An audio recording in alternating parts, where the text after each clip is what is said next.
Hello everybody and welcome back to BattleTech, where we just completed our first mission with the Raven. I don't know if we get to keep it or what's going on. I'm assuming since they put all of the effort into creating those mechanics that we get to keep it, but I guess we'll find out. Now the Raven did take some damage, the Griffin died and Conqueror did too, but everybody else is doing pretty well, and that's mostly because I misplayed and allowed the enemy to get too close. That is a lesson learned when running ECMs. We will grab, I think, a pair of trebuchet parts here. There we go. So let's see what the aftermath of this particular flashpoint ends up looking like.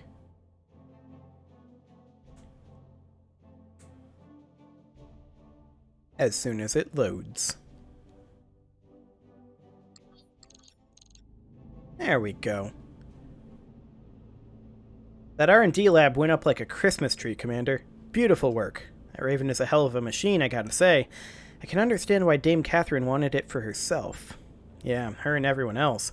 Commander, you're not gonna believe this, but Lady Alexandra Cunningham is calling on behalf of House Davian. She says that it's about an acquisition deal, and that it's urgent. Funny thing, Exo, I actually do believe it. Put her on the line. Let's hear what she has to say. Commander, I won't beat around the bush. You have one of the Capellan Confederation's Raven prototypes, and House Davian wants it. We'll match whatever deal Singh offered you, and you'll have the thanks of House Davian to boot. I know that Singh gave you a high-minded speech about maintaining the balance of power. That's what we want, too. In fact, House Davian has no intention of using the Raven at all. We see it as a bargaining chip, nothing more. You say that now, but you haven't seen what it can do. I don't need to. In the long run, it'll make a little difference. Oh, certainly, it may tip the balance of a battle or two, but here's a funny thing about game-changing technologies. The game only stays changed until the new rules are understood. Then it goes back to being the same old game, the one we've been playing from time immemorial. The idea of the Raven is what's truly valuable, and that's what we aim to control. In any event, Commander, I won't bore you with any more idle chatter. I'm a busy woman, and I'm sure that you have a lot on your mind, but consider my offer. You know where to find me. Okay, it's official. Everybody wants this prototype, and they'll pay through the nose to get it. Our contract was with House Merrick, though. Force Commander Singh brought all of us together on this, and we all agreed that the Raven would go to him. Personally, I'm in favor of keeping our promises. I agree, but at the end of the day, we aren't the ones who should be making that choice. The Commander is. Agreed. We owe you, Commander. You helped us get justice for Umbra. She would have died for nothing without your help. Chances are, we all would have. How about you, Peregrine? You on board with this? Yeah. The way that I see it, the Raven is yours to do with as you see fit. If you sell it to someone we don't like, we'll just pack our bags and go work somewhere else. We're soldiers without a country now, whatever Singh says. Our only real loyalty should be to ourselves. Sounds like the kind of thing a mercenary might say. Welcome to the biz! You kids are gonna do great. Now about that Raven. Care to break down our options, Exo? So... Actually, I have a different idea of what to do with the Raven. I mean, we can keep the Raven for ourselves, offer it to Merrick or Liao, or more options. Well, it comes down to a couple of questions. Do we keep it or sell it? And if we sell it, who to? The benefits to keeping it are obvious. It's a hell of a mech, and nobody else has one yet. If we offer it to one of the great houses, we'll be out a Raven, but our reputation will skyrocket, and we'll get paid. Bravo Lance is right, though. In the end, it's the Commander's choice to make, and we're keeping it for ourselves. Hell yeah, boss. Hell yeah. Guess we're going independent for a while, Bravo Lance. Packing our bags for the frontier. Beats the hell out of staying here. See you around, Commander. Maybe we'll bump into each other out on the frontier. We'd like that, Bravo Lance. Best of luck. All's well that ends well, boss. And if you don't mind my saying, this is a damn good ending. We're coming out of this assignment with a brand new Raven, and that's a hell of a lot more than Force Commander Singh offered us. Roger that, Yang. Now I suggest that we go enjoy our shiny new battle mech. There's nothing here for us anymore, and I, for one, will be happy to leave the Duchy of Andurian behind. Excellent.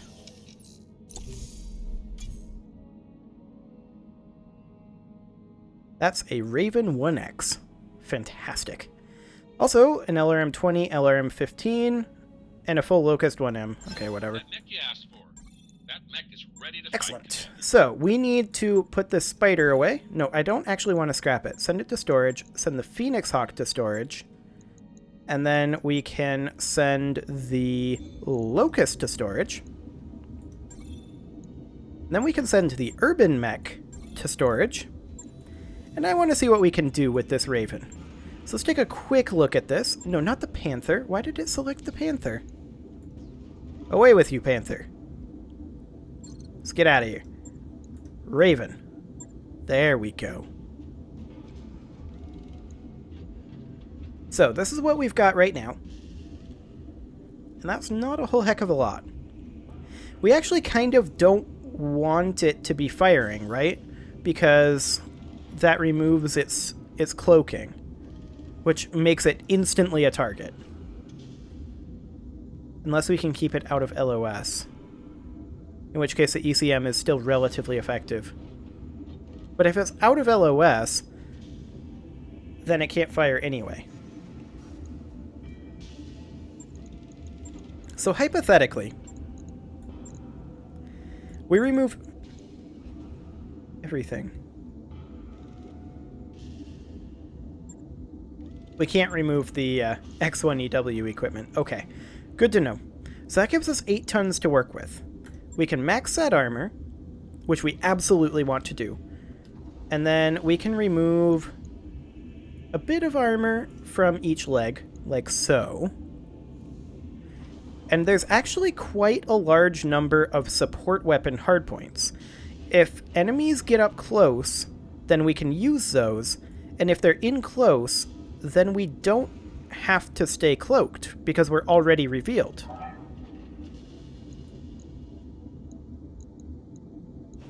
So what if we were to run quad small lasers, and then a single medium laser? The idea of this is not firepower, although that's a lot of max damage for a 35-ton mech, if you can get in range. The idea for this is primarily not firing, and only firing when we have to. I like it. So let's go ahead and get that Raven in. Fantastic. And then we can get back to blowing things up with massive mechs. That'll be nice. So let's get back to the navigation here, and where do we want to go? We have a couple of flashpoints available. Most of them are heading up towards Davian space. We can make our way there, stopping here first. Tonnage requirements light. Okay. I guess we may not be back to stomping around with the big boys.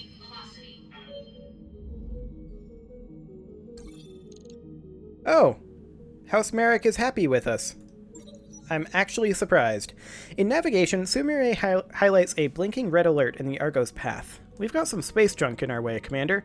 Permission to blast it to dust with the Leopard? Debris, Dr. Murad corrects her. I recommend that we attempt to avoid it, otherwise you risk sending the debris in unexpected directions. You could damage our most vital systems and bays. Sumire rolls her eyes. The Argo isn't exactly an agile ship. I mean, I'm good, but she's never going to turn on a dime. We've got about 5 minutes, roughly. We need a decision, Commander. More power to engines.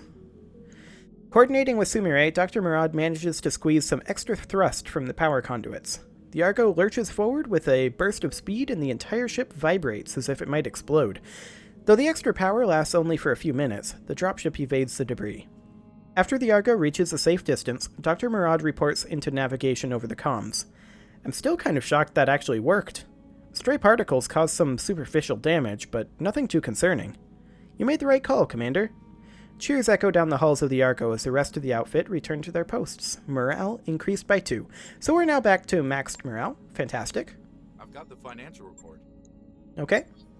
We can continue the financial report. The Raven is now refit. That job you asked for, Commander.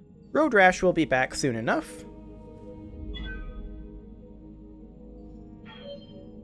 And this is going to be kind of a lengthy travel period. We're going to have quite a few jumps to make. It's only going to be 20 days left on this flashpoint when we get there. We've still got 260 days remaining until we get our score, which is kind of the unofficial endpoint of this series. So it's going to go for a little while yet. I mean, we are going to run out of flashpoints at some point. There's no doubt about that. We've completed the vast majority of them. Some of them new, some of them old. And I've been thinking about what to do next in this time slot, because that tends to start happening when we start getting towards the end of a series like this. And right now, I'm thinking, I was hoping by the time this series came to an end, that MechWarrior 5 Mercenaries would be no longer Epic exclusive. Unfortunately, that seems to no longer be likely to be the case. I'll have to look into when exactly that'll be, but first, this event. The Volkovite Pilgrims. You and Darius have finished networking for new contracts on Sheba and are walking through a farmer's market with Train, who's on shore leave. A street preacher suddenly appears at your elbow. Have you heard the good word of the Volkovites? He presses a pamphlet into your arms. As he does so, you can't help but notice the watchful gaze of a patrol of soldiers wearing the livery of Liao. The preacher studies the insignia on your gear. You were there when the Capellan stormtroopers descended on the Great Pilgrims. You're the saviors of the Prophet. Yeah, I mean, we were. Upon admitting your role in the escape of the Volkovites, the locals in the market soon surround you with thank yous and questions about the Great Escape. Darius and Train soon have their hands full of fresh gifts of fruits and vegetables, as well as folksy arts and crafts. At the edge of the market, it's hard to miss a Liao soldier talking on a communicator, glancing in your direction. No doubt Lady Marina Liao will hear of this and find it a twist of the dagger of your earlier betrayal. Darius says, Commander, we made the right call. I think the crew back on the Argo will be encouraged. He gestures broadly at the crowd to hear that we've made a difference. We lose one rep with the Capcoms, but we also gain morale. Okay, that's fine. 10 more days until we are traveled to Primus.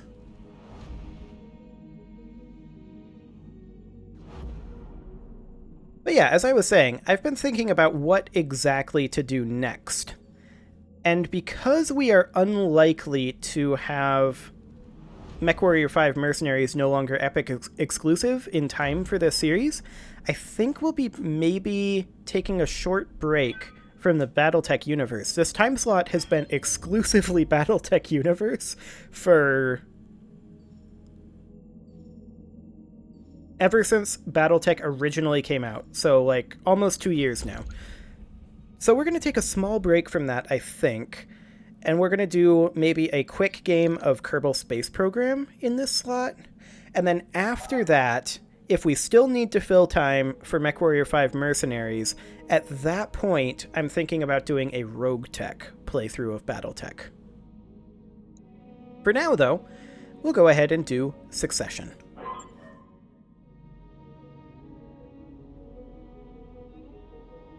Ah, Commander Juggernaut. Just the mercenary I was hoping to see. I have a favor to ask of you. There's a woman here, a Capellan dignitary, whose favor I must curry. I think that I can win her over, but I'm gonna need your help. With respect, Shugo Yamaguchi, I'm surprised that you're going to the trouble. Primus is a backwater Capellan farming world. Why would you care what some local dignitary thinks? In truth, I don't. But there are people in the Combine, influential people, who have developed an interest in this sleepy little planet, and I'm under orders to facilitate their ambitions, and that, in turn, has required me to ingratiate myself with the locals. And so I find myself in my current predicament. Our dignitary is a woman of influence, a voting member of the Primus Planetary Authority. I don't care whether she likes me or not, but I absolutely must have her political support, and I need your help to get it. Does this dignitary have a name?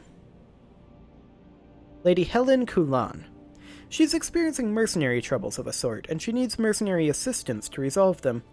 To be honest, I'm a little hazy on the details. Lady Helen isn't always as lucid as she could be. But whatever the nature of her problem, I have no doubt that you'll find a solution for it. Just do whatever she asks of you. Make her happy. When she's happy, I'll be happy, and you'll get paid. As long as her request is within reason, we'll do our best to accommodate it. With respect, Mr. Oliveira, you're trained killers. She's a provincial aristocrat. I can't imagine that anything she asks of you will take you too far out of your comfort zone. I'm gonna reserve judgment on that until I've heard what she wants. It's gonna be crazy. I can tell you that right now. I don't think we've seen this one before, but it's gonna be crazy. Yes, well, you're about to get your chance. I'm putting you in touch with Lady Helen. The sooner you can get this over with, the better.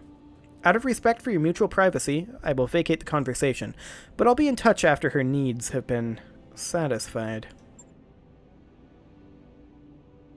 Ah, Commander Alpha Lance Juggernaut. That's not my name.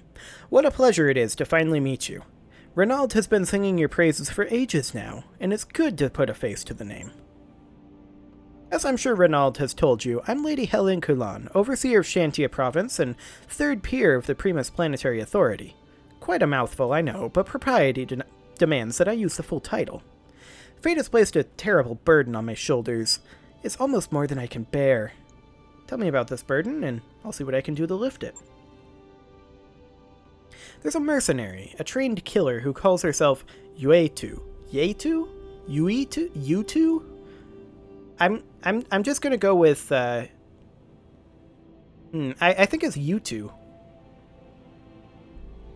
I'm just gonna call her YouTube. She has injured me both personally and professionally, and has caused great distress to my son, Lord Angus Coulon. Indeed, my beloved boy has been so traumatized by YouTube and her band of miscreants that he's confined himself to the Red Roost, our family's stronghold.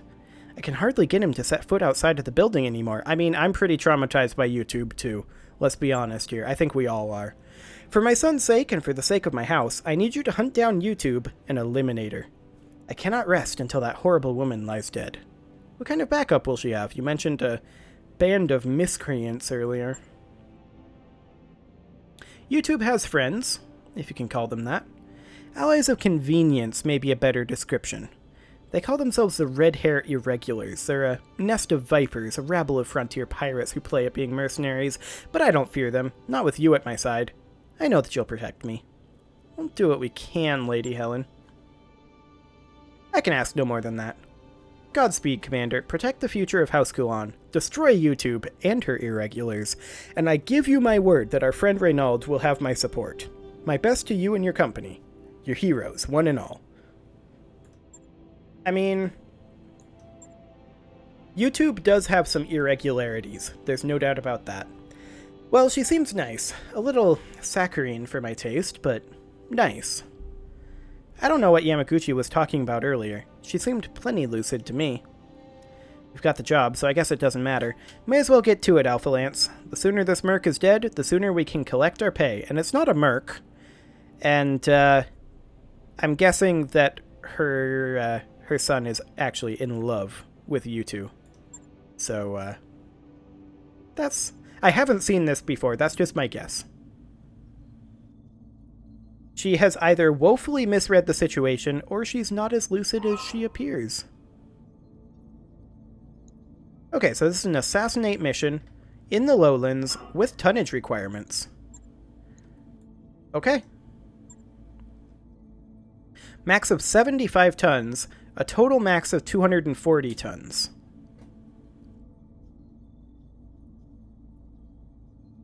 Interesting. So that means that we'd be able to bring, like, a Marauder? And, like, an Orion?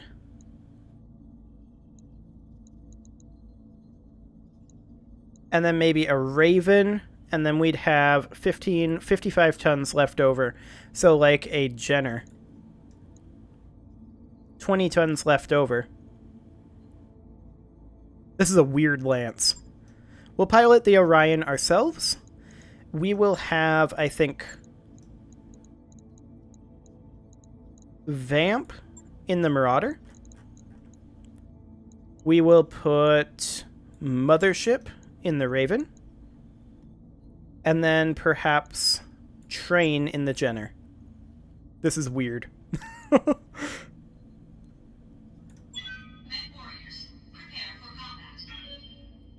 Well, let's see how this goes. An assassinate mission in the lowlands with an employer who is described as not entirely lucid, trying to hunt down some person who made her son sufficiently sad that he is sulking.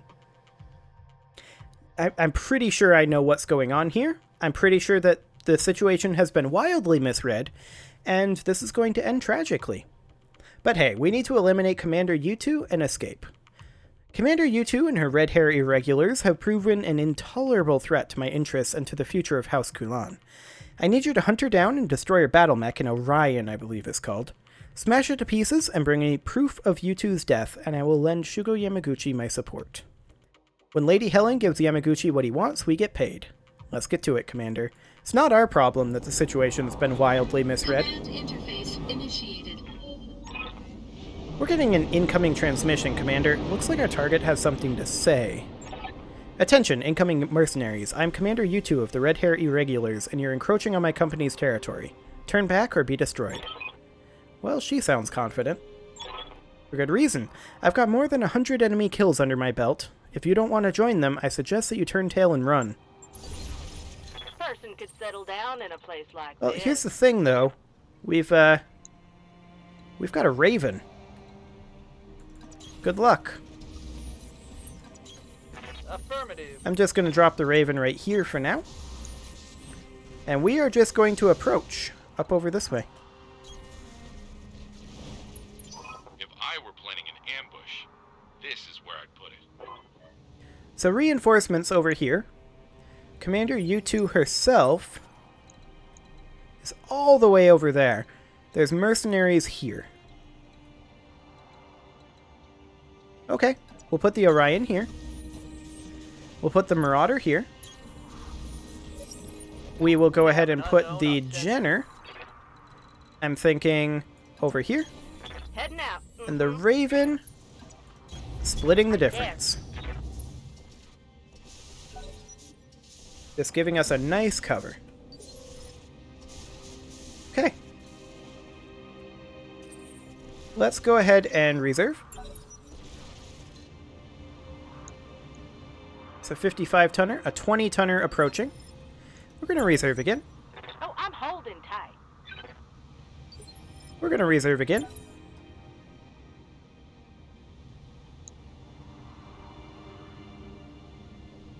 This is not reinforcements here, this guy. Okay, that's a Shadowhawk. And he did not fire on us because we're cloaked. Yes, Commander. So, surprise.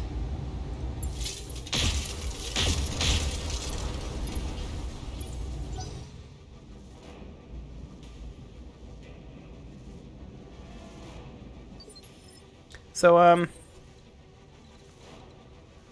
we can't quite get in range over here, but we can remain cloaked with the Orion. That's exactly what we're going to do. So all they see so far is our Marauder.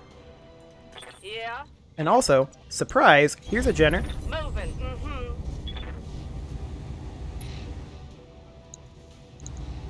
Here goes everything. That was not a good damage spread. Come on, train. I've seen better. Standing by. Gonna place the Raven. I think I want to be like right here, but this is gonna have to do over here, I think. Rolling. Okay.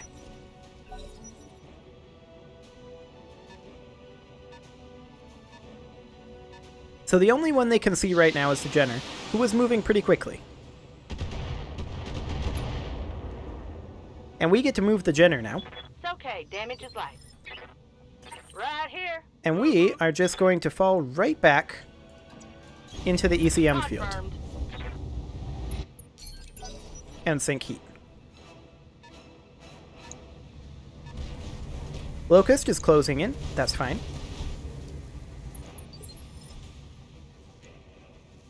We're going to go ahead and reserve.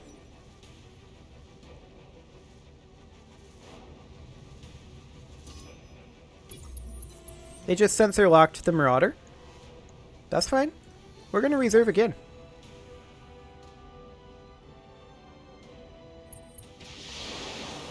Bring it. indirect missiles firing into an ECM field. Good job. Even with a sensor lock, that's not going to do much. Even without an ECM field, that's not going to do much. Okay. Standing by. Vamp, I'd like it if you would finish off this Shadowhawk a little bit. I guess you can only fire 2 PPCs here. Firing. Okay. 35-ton vehicle, Striker Narc, moving in. They didn't tag us, so we're okay. Also, surprise, Orion out of nowhere.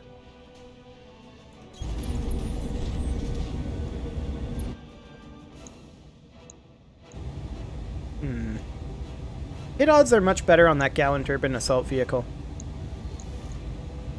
All weapons committed. There we go. Enemy unit destroyed. Excellent. Commander? Mothership, I would like you to move right up over here. Coordinates received. We're revealing our Jenner a little bit here. That's okay. He decided to just fire on the Orion for no reason, so that's fine. I'm listening. We can have the Jenner move right up over here. 4 evasive hits, I'm going. ECM protected, precision strike the Shadowhawk in the CT. Here goes. That should be a dead Shadowhawk. Fantastic. Dropped him. Okay. The Locust almost stepped into the ECM, but it didn't quite make it. Fantastic. Well, it is pretty much time to put a cut in here, so I'm actually going to go ahead and do that. And next episode, we are going to finish up this Tale of Woe, which I'm sure is not going to end well. I really don't think that this is going to be a happy ending to this particular flashpoint. You can leave your offerings to the engagement gods in the form of likes, comments, subscribes, and bell ringings, and I will see you all next time.